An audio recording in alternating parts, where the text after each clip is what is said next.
I find it kind of amazing that a guy that couldn't beat out Tyler Palko at Pittsburgh had to transfer to a 1AA school, Delaware, in order to get playing time, eventually to get drafted by the Ravens in the first round in 2008, is now, 5 seasons later, the Super Bowl MVP, and that is, of course, Joe Flacco. And I think as you watch Joe Flacco in this 2012 NFL season, you found out once and for all that if nothing else, Joe Flacco was a franchise NFL quarterback. But there is a difference, I think, between being a franchise quarterback and being an elite NFL starting quarterback. Because you could be a franchise quarterback and maybe only be the 9th, 10th, or 11th best at your position in the entire league. And with there only being 32 starting quarterbacks, being the 9th or 10th best is good, but it's not over the top, wow, this guy's one of the very, very best. He's just very, very good. And he's good enough to build your team around. An elite NFL quarterback are the true creme de la creme, the prototypes, if you will, the very best of the very best.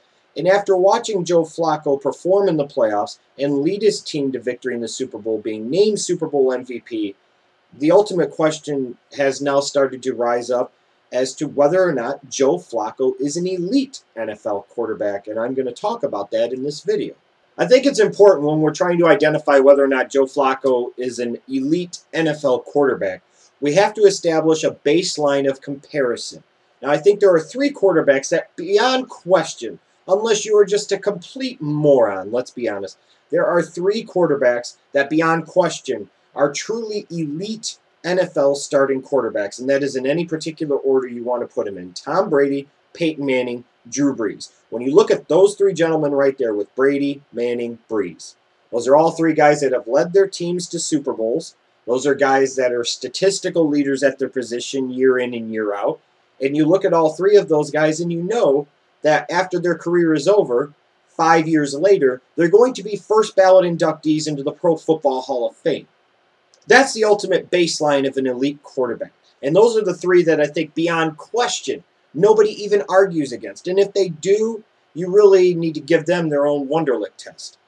I think you have a couple of others that are pretty much generally accepted as elite NFL quarterbacks. Aaron Rodgers and probably Eli Manning as well. Even though Aaron Rodgers, I think, is much more unanimously thought of in that category with the Manning, Bradys, and Breezes. It's just he doesn't nearly have the amount of years under his belt that those other 3 guys do.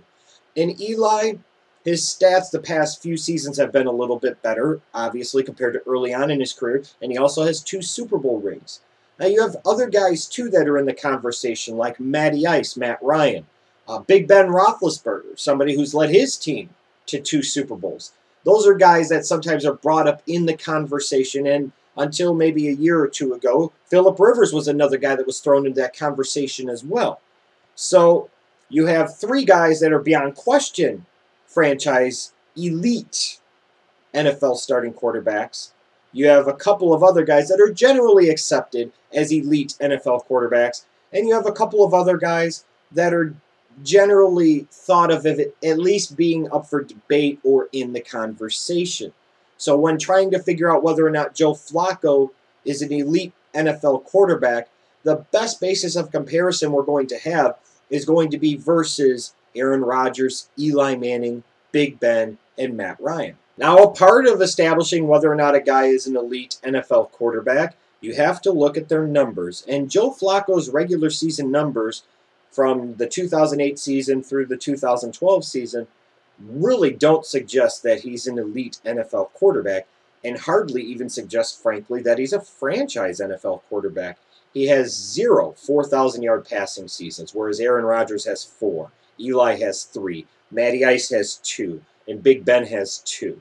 Now, you could say with Big Ben and Eli, they've had more years, and that is true, but comparing him to Matt Ryan, he's had 2 4,000-yard passing seasons in 5 seasons, and Joe Flacco's had 0. You look at 25 touchdown seasons, 25 passing touchdowns, that is. Joe Flacco has 1. Aaron Rodgers has 5. And let's be honest here. Aaron Rodgers you could kind of treat as similar because his first season as a starter was 2008. Yeah, he'd already been in the league a few years, but you get the concept. Basically, it was 5 seasons for Aaron Rodgers as a starter as well. Every year that he's been a starter, Aaron Rodgers has had 25 or more passing touchdowns. Eli has 4 of them. Matt Ryan has 3 of them. Big Ben has 3 of them. Joe Flacco has 1. When you look at seasons with a passer rating of 90 or better, which is a measure of quarterback efficiency among other things, Aaron Rodgers has 5 of them.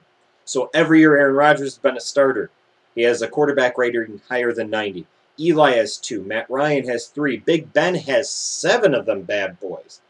Joe Flacco has 1. So if you are arguing this strictly based off of regular season statistics and numbers alone, I would laugh you out of the building if you tried to argue with me with a straight face that Joe Flacco is an elite NFL starting quarterback.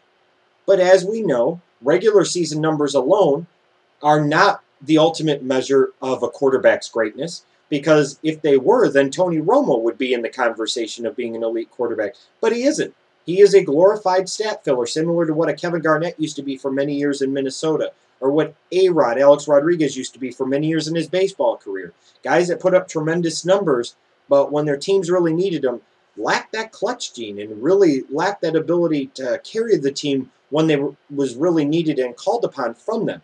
And when you look at Tony Romo, you say statistically he belongs in that conversation with a Big Ben or a Matty Ice or an Eli Manning.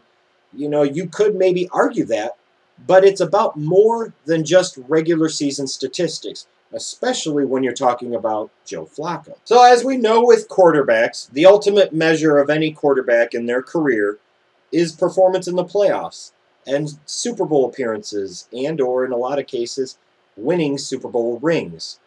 And when you look at Joe Flacco, like I said, regular season performance clearly indicates alone that he's not an elite NFL starting quarterback. But this is where other variables start to come into play. Heading into this 2012 postseason, Joe Flacco had been the quarterback of his team since his rookie year, 2008. And every year the Ravens not only had made the playoffs, but won at least one playoff game.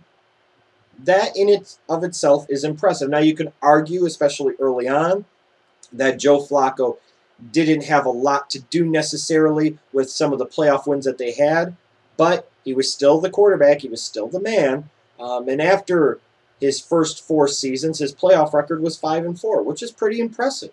That means that was a guy that wasn't folding under the pressure. And then you go into this postseason. Joe Flacco beats Andrew Luck, a young franchise quarterback who's probably going to establish himself in the next couple of years as an elite NFL quarterback. Then he goes 2 Mile High and outplays and beats a future first ballot Hall of Famer in Peyton Manning. Then he goes to Foxborough and outplays and beats a Tom Brady-led New England Patriots team. A Tom Brady, another elite quarterback, first ballot Hall of Famer, and a guy unlike Peyton Manning who has a pedigree for many years until recently of really being a big-time money performer in the playoffs, and Flacco outplayed him too. And then you get to the Super Bowl, and he faces off with a guy who was very hot as a quarterback, you know, kind of that young, almost flavor of the month, you will, and Colin Kaepernick, and Joe Flacco goes and just flat out outplays Colin Kaepernick for 60 minutes as well, and ends up being Super Bowl MVP. So when you look at it, he's been good in the playoffs over the past few years, and Joe Flacco was studly, and I mean studly, in this year's playoffs, throwing for over 1,100 passing yards, averaging close to 300 passing yards a game in 4 playoff games, including the Super Bowl. Had 11 passing touchdowns, 0 interceptions, and only 1 turnover, 1 fumble lost. That's mighty damn impressive. Now, is that enough to make somebody elite? Well, I know regardless of what I may think or what you may think, one way or another, Joe Flacco's going to get paid like he's an elite NFL starting quarterback. What great timing to have your contract expire and be a free agent. The Ravens are going to have to pay his ass. I bet they wish they would have signed him long-term to a contract extension before the 2012 season, because now they're going to pay for it. As far as whether or not Joe Flacco is an elite NFL starting quarterback, though, regardless of how much he's going to get paid like one this offseason, he's a guy that statistically in the regular season you would clearly say no. The indicators don't point to that. And you're right, they don't.